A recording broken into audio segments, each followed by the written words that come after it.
Hi guys, Tiago from TVS once again. Just going through with a little bit about water changes and what you should be doing and what you should not be doing.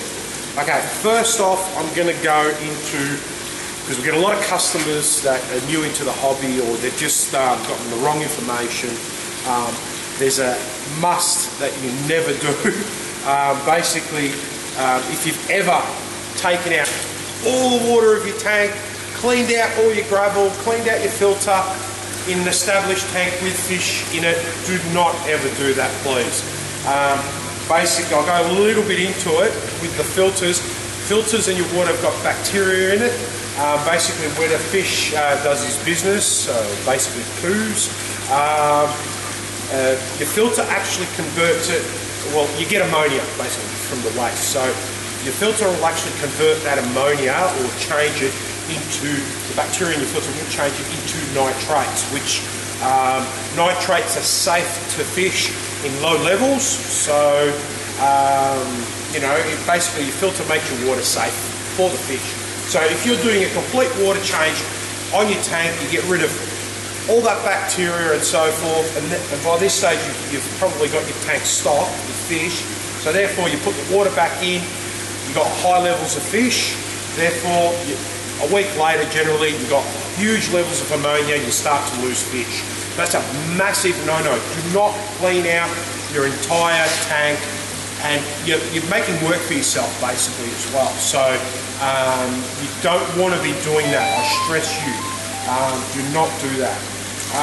Basically, what we recommend to do on a normal system with normal levels of stocking, what you do is you do say 10 to 15% or a third, no more, depending on nitrate levels. We do go off nitrates and basically how high your nitrate levels, but in general you do a small change roughly once a month.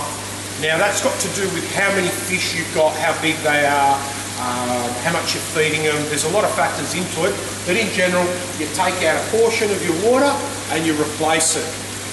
If you do that, generally you don't have many issues, okay? Basically what we go off, so if you bring your water into test for us to look at, what we look at is nitrate levels. So basically that's what indicates us when to do a water change. So you want to keep your nitrates as low as possible. You don't want to really be going over 20, 30 parts per million. So basically I'll go through it. Your tank, let's say you've got a tank with zero nitrates, you just did a water change, you've got no nitrates, you're feeding them, they're creating waste, your nitrate levels slowly build up, let's say over a period of a month. So they go up, let's say up to 15, 20 parts per million. So your nitrates are going up. You do a water change, so you bring your water down. That then lowers your nitrate levels. So you're never letting your nitrate levels go up too high. If they do go up too high, you've got issues, disease come, and you'll have problems like, you'll starve the tank of oxygen. So you do want to keep your nitrate levels low. I mean, in tropical tanks, generally we don't let them go up too much higher than 20, 30 parts per million. In marine, even less. Marine, you really don't want them going up about 10, 15. You keep them as low as possible. Generally, I mean, the fish come and the corals come from the Great Barrier Reef. There's no high nitrate levels, so you want to keep them as low as possible. So basically, guys, you never do massive water changes. Look, the maximum we ever do is 50%, and that's if we've got issues, like if we've got issues with the actual system. So you never ever do more than 50%. I stress that to you guys. You will have issues if you do more. You can really bugger up the system. Like I said, you can kill off too much of the bacteria, and then what happens is the ammonia levels actually go through the roof. Your fish will get sick, you'll lose fish, so you've really got to be spot on with it.